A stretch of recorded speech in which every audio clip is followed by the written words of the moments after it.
आज मैं आपको इस वीडियो में क्लास 10th के साइंस सब्जेक्ट के भौतिक विज्ञान विषय के मोस्ट इम्पोर्टेंट 2 अंकों वाले प्रश्नों की तैयारी करवाऊंगा, जिनके एग्जाम में आने की संभावना सबसे अधिक है। क्योंकि मैंने इन क्वेश्चनों को प्रीवियस ईयर क्वेश्चन पेपर से और सैम्पल पेपर से तैयार किया है, क्योंकि वही क्वेश्चन सबसे अधिक इंपॉर्टेंट होते हैं जो एग्जाम में पूछे जाते हैं। वीडियो अच्छी लगे तो लाइक करें, चैनल को सब्सक्राइब करके ऑल के बटन के ऊपर क्लिक कर लें, ताकि जब जीव विज्ञान और रसायन विज्ञान के 2 नंबरों वाली वीडियो अपलोड हो तो उसका नोटिफिकेशन आपको मिल जाए। अब क्वेश्चन देखते हैं। भौतिक विज्ञान के क्वेश्चन हैं, 2 नंबर वाले क्वेश्चन है ये। और पहला क्वेश्चन है, निम्न की परिभाषा दो। पहला है प्रकाश का विक्षेपण और दूसरा है वर्णक्रम। पहले का आंसर देखिए, प्रकाश का विक्षेपण। आंसर है इसका, प्रिज्म में से गुजरने पर श्वेत प्रकाश यानी कि सफेद प्रकाश का 7 रंगों में विभाजित हो जाना यानी कि बट जाना प्रकाश का विक्षेपण कहलाता है। उसके बाद दूसरा है वर्णक्रम। प्रिज्म में से गुजरने पर श्वेत प्रकाश के विक्षेपण द्वारा प्राप्त 7 रंगों की पट्टी वर्णक्रम या स्पेक्ट्रम कहलाती है। उसके बाद दूसरा क्वेश्चन है, बड़े बांधों के निर्माण से सामाजिक तथा पर्यावरणीय समस्याएं कैसे आती है। तो आंसर देखें, बांधों के निर्माण से मुख्यतः 3 समस्याएं उत्पन्न होती हैं। नंबर 1, सामाजिक समस्याएं। बांधों के निर्माण से बड़ी संख्या में लोग विस्थापित होते हैं। यानी कि बांधों के निर्माण से जो है बड़ी संख्या में लोग विस्थापित होते हैं। विस्थापित होने का मतलब है एक स्थान से दूसरे स्थान पर जाते हैं। अनेक लोग बेघर हो जाते हैं। और दूसरा है पर्यावरणीय समस्याएं। बांधों के निर्माण से वनों तथा जैव विविधता नष्ट हो जाती है, जिससे पारिस्थितिक असंतुलन बढ़ता है। उसके बाद नेक्स्ट क्वेश्चन है, सामान्य नेत्र 25 सेंटीमीटर से निकट रखी वस्तुओं को सुस्पष्ट क्यों नहीं देख पाते। आंसर देखें, सामान्य नेत्र के अभिनेत्र लेंस की फोकस दूरी को 25 सेंटीमीटर से कम नहीं किया जा सकता। यानी कि जो फोकस दूरी है उसको 25 सेंटीमीटर से कम नहीं किया जा सकता मानव आँख की। यदि अभिनेत्र लेंस की फोकस दूरी को 25 सेंटीमीटर से कम किया जाता है तो आँखों पर तनाव बढ़ेगा तथा वस्तु धुंधली दिखाई देगी। इसलिए सामान्य नेत्र यानी कि आँख 25 सेंटीमीटर से निकट रखी वस्तुओं को सुस्पष्ट यानी कि साफ साफ नहीं देख पाती।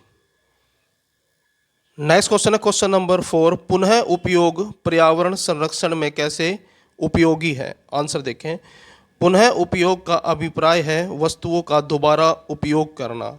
उदाहरण के तौर पर देखें, पॉलीथीन की थैलियों का दोबारा उपयोग किया जा सकता है। यानी कि जो पॉलीथीन की थैलियां हैं उनका हम बार बार यूज कर सकते हैं। विभिन्न प्रकार के खाद्य पदार्थों की पैकिंग के डिब्बे का उपयोग रसोई घर का सामान रखने के लिए किया जा सकता है। पुनः उपयोग में किसी प्रकार का प्रदूषण नहीं होता, यानी कि जिन वस्तुओं का हम दोबारा उपयोग करते हैं उससे किसी भी प्रकार का प्रदूषण नहीं होता और न ही इसमें ऊर्जा खर्च होती है। नेक्स्ट क्वेश्चन है, जल के भौम जल संरक्षण से के क्या लाभ हैं। यानी भौम जल का मतलब है जो जल भूमि के अंदर है। जल के भौम जल संरक्षण के लाभ, इसके लाभ हैं यानी कि भौम जल के लाभ हैं। नंबर 1, यह वाष्पित नहीं होता यानी कि भाप बनकर नहीं उड़ता। दूसरा है सूखे कुओं को रिचार्ज करता है, यानी कि ऐसे कुएं जो सूख चुके हैं उन कुओं को रिचार्ज करने का काम करता है भूमिगत जल, यानी कि भूमि के अंदर जो जल है। इसमें मच्छर नहीं पनपते और इस जल में मच्छर जो है नहीं पनप सकते। भौम जल मनुष्य एवं अन्य जंतुओं के अपशिष्ट पदार्थों से सुरक्षित रहता है। यानी कि भौम जल जो है मनुष्य और जंतुओं के द्वारा जो अपशिष्ट पदार्थ होते हैं उनसे ये बिल्कुल सुरक्षित रहता है, क्योंकि ये जमीन के अंदर है। नेक्स्ट क्वेश्चन है क्वेश्चन नंबर 6, जीवाश्मी ईंधनों की क्या हानियां हैं, संक्षेप में वर्णन कीजिए। आंसर देखें, जीवाश्मी ईंधनों से होने वाली हानियां निम्नलिखित हैं। पहला पॉइंट है, जीवाश्मी ईंधन के दहन से यानी कि जब जीवाश्मी ईंधन को जलाया जाता है अत्यधिक मात्रा में हानिकारक गैसें निकलती हैं। गैसें जैसे CO, SO2, NO2 आदि निकलती हैं, जो अनेक श्वसन संबंधी यानी कि सांस से संबंधित समस्याएं उत्पन्न करती हैं, यानी इससे बीमारियां होती हैं। और सेकंड पॉइंट है, जीवाश्म ईंधनों के अत्यधिक उपयोग से वायुमंडल में बहुत सारी CO2 यानी कि कार्बन डाइऑक्साइड गैस आ जाती है, जो बढ़ते हुए ग्रीन हाउस इफेक्ट यानी कि ग्रीन हाउस प्रभाव का मुख्य कारण है। उसके बाद तीसरा पॉइंट है, जीवाश्मी ईंधन ईंधन यद्यपि ऊर्जा के परंपरागत स्रोत हैं, लेकिन ये अनवीकरणीय है, यानी कि इनको दोबारा नहीं बनाया जा सकता।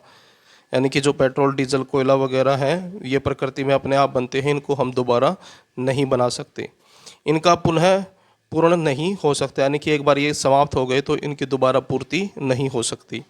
जीवाश्म ईंधन सीमित मात्रा में उपस्थित है, यानी कि इनकी जो मात्रा है वो सीमित है, यानी कि एक दिन ये समाप्त हो जाएंगे। उसके बाद है सातवां क्वेश्चन, ऊर्जा के आदर्श स्रोत के क्या गुण होते हैं? आंसर देखें। नेक्स्ट क्वेश्चन है क्वेश्चन नंबर 7, ऊर्जा के आदर्श स्रोत के क्या गुण होते हैं? आंसर देखें। ऊर्जा के आदर्श स्रोत के गुण निम्नलिखित है। नंबर 1, वह वृहत मात्रा में उपलब्ध होता है। उसके बाद है, उससे उपयुक्त मात्रा में ऊर्जा उत्सर्जित होनी चाहिए, यानी क्या जो ऊर्जा है वो उसमें से अधिक उत्पन्न होनी चाहिए, और यह सरलता से उपलब्ध हो, यानी कि आसानी से मिलता हो, और उसका भंडारण व परिवहन आसान होना चाहिए, यानी कि आसानी से उसका भंडारण किया जा सके, और परिवहन यानी कि एक जगह से दूसरी जगह भी आसानी से ले जाया जा सके।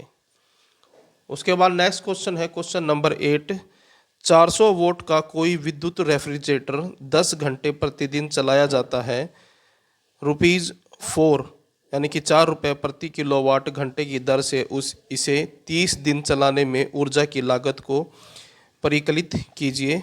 आंसर देखें। यहाँ पर 30 दिनों में रेफ्रिजरेटर द्वारा उपयुक्त कुल ऊर्जा जो 30 दिनों में जो टोटल ऊर्जा जो उसने यूज की वो है 400 वोट, गुणा में 10 घंटे प्रतिदिन, गुणा में 30 दिन, तो ये आंसर आ गया, यानी कि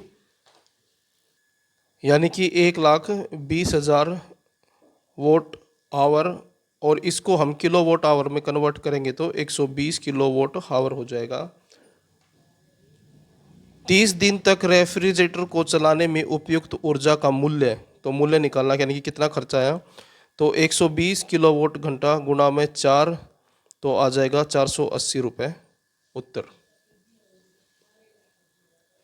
उसके बाद नेक्स्ट क्वेश्चन है, 2 ओम, 3 ओम तथा 6 ओम के 3 प्रतिरोधकों को किस प्रकार संयोजित करेंगे कि संयोजन का कुल प्रतिरोध 4 ओम हो? तो आंसर देखें। दिया गया है रेजिस्टेंस यानी कि रेजिस्टेंस R यानी कि प्रतिरोध 2 ओम है, फिर दूसरा है 3 ओम और तीसरा है 6 ओम। जब R1 को श्रेणी क्रम में पार्श्व में संयोजित R2 तथा R3 के साथ जोड़ा जाता है, यानी कि ये फॉर्मूला है, इस फॉर्मूले के साथ आपका आंसर आएगा 1/R और दूसरा बराबर में 1/R2 और प्लस में 1/R3। यहाँ पर फॉर्मूले के अनुसार जो है वैल्यू रखें, 1/R है बराबर 1/3 प्लस में 1/6 और बराबर है 2 + 1/6 आ जाएगा, और इसको हम काटेंगे तो यानी कि 2 और 1 3 और बटे में 6, और इसको अगर काटते हैं तो 1/2। तो इस तरह से R1 बराबर है 2 ओम, और कुल प्रतिरोध R जो है R1 और R1 को जोड़ना है, तो R बराबर 2 ओम प्लस 2 ओम, तो 4 ओम जो है आपका आंसर आ जाएगा। नेक्स्ट क्वेश्चन है क्वेश्चन नंबर 10, प्रकाश वायु से 1.50 यानी कि 1.50 अपवर्तनांक की कांच की प्लेट में प्रवेश करता है। कांच में प्रकाश की चाल कितनी है? निर्वात में प्रकाश की चाल 3 × 10⁸ ms-1 है। तो आंसर देखें इसका। कांच का अपवर्तनांक का जो फॉर्मूला है वो है निर्वात में प्रकाश की चाल बटे में कांच में प्रकाश की चाल। तो 1.5 बराबर है 3 गुणा में 10 की पावर 8 और बटे में कांच में प्रकाश की चाल। तो इस तरह से इसको लिखा जाएगा और काटने पर जो वैल्यू ये आ जाएगी 2 गुणा में 10 की पावर 8 ms। उसके बाद नेक्स्ट क्वेश्चन है क्वेश्चन नंबर 11। कोई विद्युत मोटर 220 वोल्ट के विद्युत स्रोत से 5.0 A विद्युत धारा लेती है। मोटर की शक्ति निर्धारित कीजिए तथा 2 घंटे में मोटर द्वारा उपमुक्त ऊर्जा परिकलित कीजिए। आंसर देखें। शक्ति P बराबर है V और I। P बराबर है 220 गुणा में 5 वोल्ट और तो ये दोनों बराबर हो जाएंगे 1100 वोल्ट के। टाइम जो है वो है 2 घंटे। तो 2 घंटे में प्रदत्त ऊर्जा E बराबर है P गुणा में T। तो 1100 गुणा में 2 और 2200 हो गया और इसको किलो वोट में लिखेंगे तो 2.2 किलो वोट आवर। तो ये आपका आंसर होगा। उसके बाद नेक्स्ट क्वेश्चन है क्वेश्चन नंबर 12। एक विद्युत लैंप जिसका प्रतिरोध 20 ओम है तथा एक 8 ओम प्रतिरोध का चालक 8 वोल्ट की बैटरी से श्रेणी क्रम में संयोजित है। तो आपको बताना है परिपथ का कुल प्रतिरोध तथा परिपथ में प्रवाहित विद्युत धारा को परिकलित कीजिए। तो आंसर देखें। यहाँ पर विद्युत लैंप का प्रतिरोध रेजिस्टेंस जो है 20 ओम है, चालक का प्रतिरोध जो है 8 ओम है, बैटरी के दोनों टर्मिनलों के बीच जो विभवांतर है वो है 8 वोल्ट। तो पहले का आंसर है परिपथ का कुल प्रतिरोध R बराबर है R1 प्लस R2। तो 20 ओम प्लस में 8 ओम तो 28 ओम जो है आपका आंसर आ जाएगा। उसके बाद दूसरे का आंसर है ओम के नियमानुसार परिपथ में प्रवाहित कुल विद्युत धारा I बराबर है V बटे में R बराबर है 8V बटे में 28 ओम। तो आंसर आ जाएगा 0.28 A उत्तर। ये आपका आंसर है। उसके बाद नेक्स्ट क्वेश्चन है अपने पर्यावरण को बचाने के लिए 3 प्रकार के R के विषय में तो अवश्य सुना होगा। कम उपयोग रिड्यूस, पुनः चक्रण रिसाइकल और पुनः उपयोग रीयूज। इसमें से जो पुनः चक्रण है उसका वर्णन विस्तार से करें।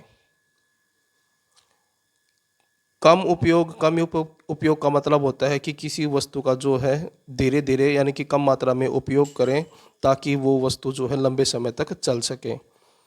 और पुनः चक्रण के बारे में इसमें लिखा हुआ है। और रीयूज का मतलब है कि कोई ऐसी वस्तु हो जिसको हम दोबारा बार बार यूज करते रहें। जैसे प्लास्टिक की थैली है जिसको हम बार बार यूज कर सकते हैं, उसको रीयूज कहते हैं।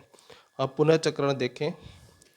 पुनः चक्रण यानी कि रिसाइकल। पुनः चक्रण का अर्थ है कि व्यर्थ पदार्थों जैसे प्लास्टिक, कागज, कांच, धातु के बर्तन, पदार्थों आदि को हमें दोबारा वस्तुएं बनाकर पुनः चक्रीकृत करना चाहिए, न कि अधिक संसाधनों का प्रयोग करके नई वस्तुएं बनाने पर जोर देना चाहिए। इसका मतलब ये है कि जो प्लास्टिक की फालतू की चीज़ें हैं या कागज हैं या कांच है या धातु के बर्तन जो पुराने हैं, हमें उन्हीं को ही दोबारा यूज करके नए बर्तन या नई चीज़ें बनानी चाहिए, नए संसाधनों का प्रयोग नहीं करना चाहिए।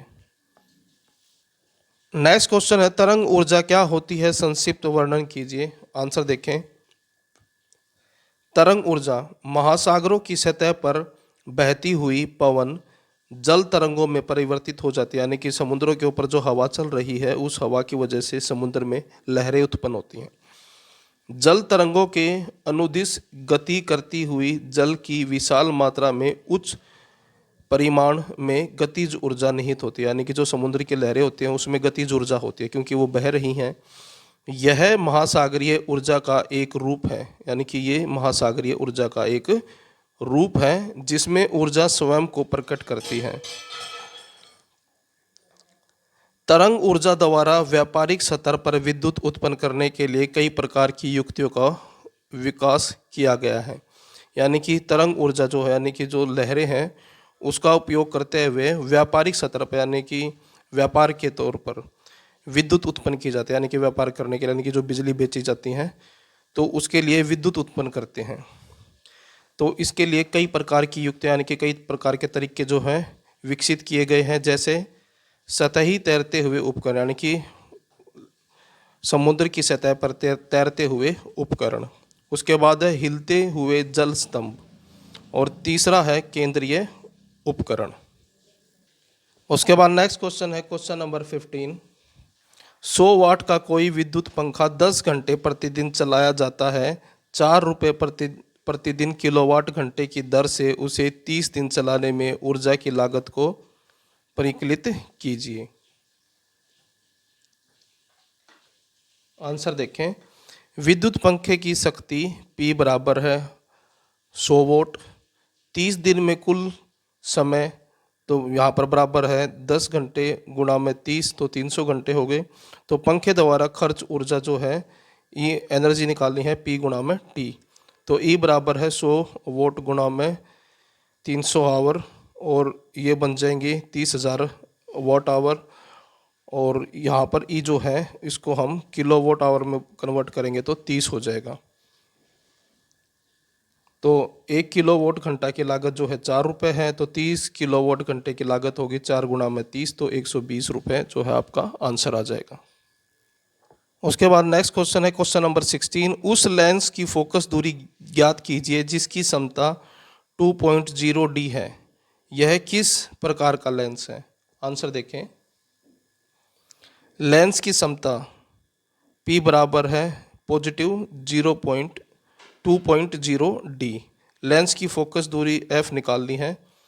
हम जानते हैं F बराबर है 1/P, तो F बराबर हो जाएगा 1 में +2 यानी कि पॉजिटिव 2m, और F बराबर है 0.5m, और F बराबर है 0.5 गुणा में 100 सेंटीमीटर, और तो पॉजिटिव जो है 50 सेंटीमीटर आ जाएगा। तो लेंस की फोकस दूरी धनात्मक है, अतः यह लेंस जो है उत्तल लेंस है।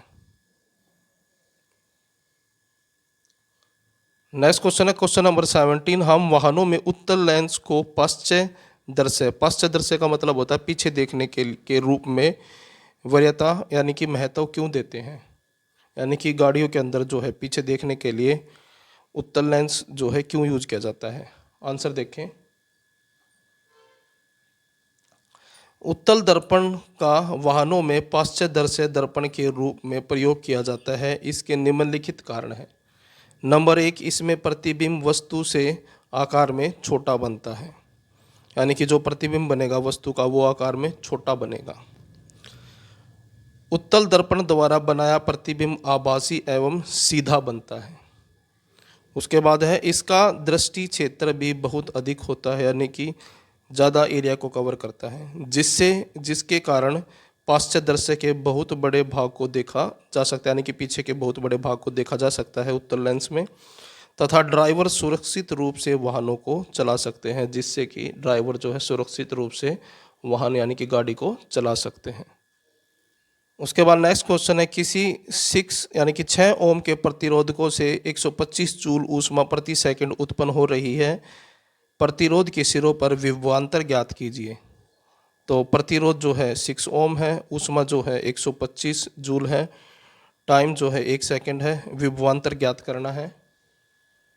तो फॉर्मूला है H बराबर V/R गुणा में T। तो 125 बराबर है V2 और बटे में 6 गुणा में 1। V2 बराबर है 125 गुणा में 6, क्योंकि 125 जूल था और विभवान जो ओम था वो 6 था रेजिस्टेंस, तो बराबर हो जाएगा 750, और V बराबर हो जाएगा 750 का वर्ग, और इसको हम हल करेंगे तो 27.4 जो है वोट हमारा आंसर आ जाएगा।